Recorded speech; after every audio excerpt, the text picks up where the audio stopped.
Hello everyone, this is Rahul Bhardwaj and I welcome you all to Pathfinder. आज इस lecture में हम बात करेंगे मेक्सिको ने यूएस की जो गन कंपनीज़ हैं उनके ऊपर मुकदमा दायर किया है। किस चीज़ को लेके यहाँ पे एलिगेशंस लगाए जा रहे हैं, क्यों ये लॉ सूट किया गया है। मेक्सिको जैसा कि आप देख पा रहे हैं यूएसए से बॉर्डर शेयर करता है, यूएसए का सदर्न नेबर है। और यहाँ पे जो गन्स हैं उनको लेके काफ़ी ज़्यादा सेंसिटिव इशू है। और मेक्सिको की गवर्नमेंट की तरफ से 10 गन मैन्युफैक्चरर्स हैं यूएसए के, उनके ऊपर ये आपका मुकदमा दायर किया गया है। मैसाचुसेट्स ये जो स्टेट है, यहाँ पे ये पूरी प्रोसीडिंग लीगल एक्शन लिया गया है। पहली बार ये ऐसा मौका है जहाँ पे कोई फॉरेन गवर्नमेंट यूएसए के जुडिशियल सिस्टम का यूज़ कर रही है जस्टिस के लिए। किस तरह से यहाँ पे एलिगेशन लगाए जा रहे हैं, क्यों ये मुकदमा किया गया है, इसका इम्पैक्ट क्या होगा, क्या यूएसए के गन कल्चर पे इसका कोई इम्पैक्ट है या नहीं है, पूरे इशू को डिटेल में डिस्कस करते हैं। This is a brief introduction about me. ये मेरा टेलीग्राम चैनल है, पीडीएफ के लिए आप इस पर मुझे फॉलो कर सकते हैं। अनअकैडमी पे फ्री क्लासेस के लिए इस लिंक पे आप मुझे फॉलो करिए। देखिए, यूएसए ने ये जो लॉ सूट है क्यों किया है अमेरिकन गन कंपनीज पे। न्यूयॉर्क टाइम्स की एक रिपोर्ट के अनुसार 2014 से 18 के बीच में जितनी भी गन्स ट्रेस होती हैं मेक्सिको में, जितनी भी गन्स मिलती हैं, 70% ऑफ दोज गन्स उनका जो ओरिजिन होता है वो यूएसए से होता है। अब यहाँ पे ध्यान देने वाली बात यह है कि मेक्सिको के अंदर गन ऑनरशिप को लेके बहुत ज़्यादा स्ट्रिक्ट रेगुलेशन है, जबकि यूएसए के अंदर ऐसा नहीं है। स्ट्रिक्ट रेगुलेशन यहाँ पे होने की वजह से यूएसए की तरफ से ये जो गन्स हैं यहाँ मेक्सिको के अंदर आ रही है। और इसी के रिगार्डिंग मेक्सिको ने इस लॉ सूट के अंदर मुकदमे में यहाँ पे एलिगेशन लगाया है गन मैन्युफैक्चरर पे कि ये जानबूझ के, इनको पता है और फिर भी ये जानबूझ के प्रमोट कर रहे हैं supply of arms to criminal gangs south of the border, Mexico की बॉर्डर में। इसमें बहुत बड़े बड़े गन मैन्युफैक्चरर्स हैं, जैसे स्मिथ वेसन है, Beretta firearms is there. और यहाँ पे मेक्सिकन जो गवर्नमेंट है उन्होंने $10 बिलियन के कंपनसेशन की मांग की है। ये लॉ सूट ये कहता है कि यूएस के ये जो गन मेकर्स हैं ये ऐसे लाइसेंस्ड डिस्ट्रीब्यूटर को ये फायर आर्म्स की सेल कर रहे हैं, जो कि आगे जाके उन फायर आर्म्स को क्या कर रहे हैं, ट्रैफिक कर रहे हैं, उनकी ट्रैफिकिंग कर रहे हैं, उनको स्मगल करने में हेल्प कर रहे हैं मेक्सिको की बॉर्डर के अंदर। इन कंपनीज़ को ये पता है, फिर भी इस तरह से ये इन फायर आर्म्स को उन्हें सेल कर रहे हैं, और ये पूरा का पूरा जो प्रोसेस है उसे फैसिलिटेट करने में इनका भी बहुत बड़ा रोल है। फॉर एग्जाम्पल यहाँ पे हम देखें तो ये पूरा प्रोसेस किस तरह से चलता है। मैक्सिकन जो क्रिमिनल ऑर्गेनाइजेशन है वो ऐसे आपके डिस्ट्रीब्यूटर को अप्रोच करते हैं जिसका कोई क्रिमिनल रिकॉर्ड नहीं है, वहाँ से वो अपने ये सब चीज़ें बाई करते हैं, फायर आर्म्स बाई करते हैं, और फिर उनको मेक्सिको के अंदर स्मगल किया जाता है। इसकी वजह से मेक्सिको के अंदर आपका बहुत ही मिलिट्री स्टाइल जो लीथल गन्स हैं इनकी अवेलेबिलिटी बढ़ गई है।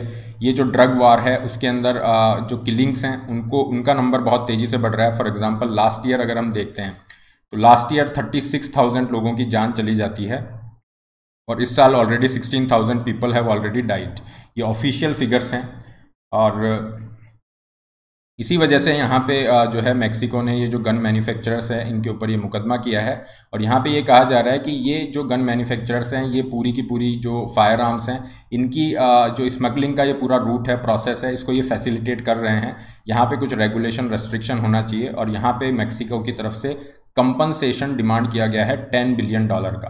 अब एक्सपर्ट्स ये कहते हैं कि मेक्सिको को ये कंपनसेशन मिलना थोड़ा मुश्किल है, क्योंकि ये आप कैसे एस्टेब्लिश करोगे कि ये जो आपके जो गन मैन्युफैक्चरर हैं ये पूरे प्रोसेस को, ये स्मगलिंग को फैसिलिटेट कर रहे हैं। क्योंकि फायर आर्म्स को बेचना किसी ऐसे डिस्ट्रीब्यूटर का जिसका क्रिमिनल लिंक हो सकता है या स्मगलर से लिंक हो सकता है, ये कोई ज़रूरी नहीं है कि वहाँ पे क्राइम हो।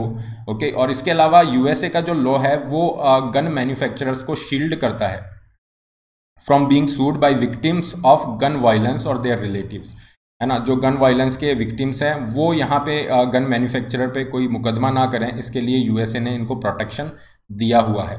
तो फिर ये जो पूरा लॉ सूट है, पूरा मुकदमा है, इसका सिग्निफिकेंस क्या है? Significance lies in its political impact. यहाँ पे ये जो लॉ सूट है एक तरह से यहाँ पे यूएसए के अंदर पॉलिटिकल सपोर्ट जनरेट कर सकता है, जिसके अंदर पूरा रेगुलेशन की बात की जाए, ये जो फायर आर्म्स हैं इन पे रेगुलेशन को स्ट्रॉन्ग करने की बात की जाए। और अगर हम यहाँ पे व्हाइट हाउस की तरफ से जो बयान आ रहा है उसकी बात करें तो बाइडन ने यहाँ पे कहा है कि ये जो फेडरल लॉ है जो कि गन मेकर्स को प्रोटेक्शन दे रहा है, हो सकता है इसको हटा दिया जाए, इसको रिपील कर दिया जाए, और उसके बाद थोड़ी सी सिचुएशन बेटर हो सकती है। यूएसए यहाँ पे क्यों रेगुलेशन और पूरा इस को रेगुलेट करना चाह रहा है? क्योंकि यूएसए के अंदर जो गन कल्चर है वो बहुत ज़्यादा इस तरह से एम्बेडेड हो चुका है। यूएसए के गन कल्चर की वजह से काफ़ी लोगों की जान जा रही है। फॉर एग्जांपल अगर यहाँ पे ये स्टैट्स हम देखते हैं और यहाँ पे दिया गया है पर 100 जो पीपल हैं वो कितने फायर आर्म्स रखते हैं। तो यूएसए के अंदर जो पर 100 पीपल है उनमें नंबर ऑफ फायर आर्म्स 120 है। अगर यहाँ पे एस्टिमेट्स की बात करें, ये जो सर्वे है आपका स्मॉल आर्म्स सर्वे है, इसी स्मॉल आर्म्स सर्वे की तरफ से ये कहा गया है कि 46% ऑफ वर्ल्ड वाइड सिविलियन आपके जो आर्म्स हैं, सिविलियन आर्म्स जितने हैं पूरे वर्ल्ड में, उसमें से 46% सिविलियन आर्म्स अकेले यूएसए के अंदर लोग रखते हैं। जो नंबर ऑफ आपका ये फायर आर्म्स है, इसके अलग अलग एस्टिमेट्स हैं। कई जगह पे इसको 300 मिलियन मेंशन किया गया है, कई जगह पे 400 मिलियन मेंशन किया गया है। मतलब 30 करोड़ से 40 करोड़ ये आपके फायर आर्म्स लोगों के पास में हैं। तो ये गन कल्चर इतना ज़्यादा एम्बेडेड है और इसी वजह से आप देखेंगे ये जो कंपैरिजन है जो डेवलप्ड कंट्रीज़ हैं उनसे अगर आप कंपैरिजन करते हैं और इसमें जो गन रिलेटेड किलिंग्स हैं, जितने भी होमिसाइड्स हैं उसमें गन रिलेटेड किलिंग्स हैं, तो उसमें यूएसए का जो परसेंटेज है गन रिलेटेड किलिंग्स का वो बहुत बहुत ज़्यादा है। जैसे आप यूएसए को यूके से कंपेयर करते हैं, इंग्लैंड से कंपेयर करते हैं 4% है, ऑस्ट्रेलिया कनाडा इनके कंपैरिजन में बहुत ज़्यादा यहाँ पे है। तो ये गन कल्चर को कहीं ना कहीं बता रहा है और इसी को मेंट करने की बात की जा रही है। ये वॉल स्ट्रीट जर्नल की रिपोर्ट भी यही मेंशन करती है कि 8000 से ज़्यादा यहाँ पे लोगों की जानें जा चुकी है because of this gun culture. हो सकता है मेक्सिको की तरफ से ये जो लॉ सूट किया गया है उसके बाद कुछ रेगुलेशन यहाँ पे स्ट्रिंजेंट हो और ये जो गन कल्चर है उस पर भी थोड़ा कंट्रोल किया जा सके। पीडीएफ के लिए आप मुझे इस लिंक पे फॉलो कर सकते हैं। इसके अलावा जो अनअकैडमी पे मेरी फ्री क्लासेस हैं, इंडियन इकोनॉमी का एक पूरा कोर्स चल रहा है जिसमें पूरा सिलेबस कवर कराया जा रहा है। ये क्लास आपकी डेली 9 बजे हो रही है। इस लिंक पे आप मुझे फॉलो कर सकते हैं। क्लास का लिंक इस टेलीग्राम चैनल पे भी आपको मिल जाएगा। इसके अलावा अनअकैडमी की तरफ से फ्रीडम ऑफर चल रहा है जिसमें आपका जीएस प्लस ऑप्शनल पूरी प्रिपरेशन पे आपको 27,000 का डिस्काउंट मिल रहा है और इसका जो फ़ी प्राइस है दैट इज़ 49,000 आपका प्राइस है जिसमें आपकी पूरी प्रिपरेशन इंक्लूड है। You can use the code RB Live to get extra 10% off. इसके अलावा आपको बहुत सारे और ऑफर भी यहाँ पे एडिशनल दिए गए हैं, जैसे ऑप्शनल कार्निवल चल रहा है, नए नए ऑप्शनल से स्टार्ट किए जा रहे हैं। ऑप्शनल की टेस्ट सीरीज फ्री है। अश्योर वीक में अगर आप 2 साल या उससे ऊपर का सब्सक्रिप्शन लेते हैं and if you are not satisfied with your result you will get 1 year extra extension. Okay, mentorship week के अंदर आप बेनिफिट ले सकते हैं। आपका सब्सक्रिप्शन बिना किसी एक्स्ट्रा चार्ज के नेक्स्ट ईयर मेंस तक वैलिड रहेगा। 80 टेस्ट आपको जीएस के फ्री दिए जा रहे हैं। Loan facility is also there. 20 books Hindi English में आपको फ्री दी जा रही हैं जिसमें पूरा सिलेबस कवर किया गया है। और अभी ये जो बेनिफिट्स हैं, ये सारे बेनिफिट्स हैं, ये आपको 49,000 में पूरे इस तरह से मिल रहे हैं। सब्सक्रिप्शन का लिंक डिस्क्रिप्शन बॉक्स पे है। जब आप उस पर क्लिक करते हैं you will find various plans. आप अपनी नीड के अकॉर्डिंग प्लान चूज कर सकते हैं। Put the code RB Live to get 10% extra off and personalized guidance. Iconic के लिए आप जा सकते हैं। ये आइकॉनिक का फी स्ट्रक्चर है जिसमें आपका daily doubt solving, personal mentoring is there. केवल ऑप्शनल के लिए जा रहे हैं तो ये केवल ऑप्शनल का फी स्ट्रक्चर है। 11 अगस्त से आपके नए बैचेज स्टार्ट हैं जिसमें आप अपना सिलेबस पूरा कर सकते हैं। इसके अलावा आपका ये Unacademy summit is there. Okay, इसके लिए भी आप जा सकते हैं।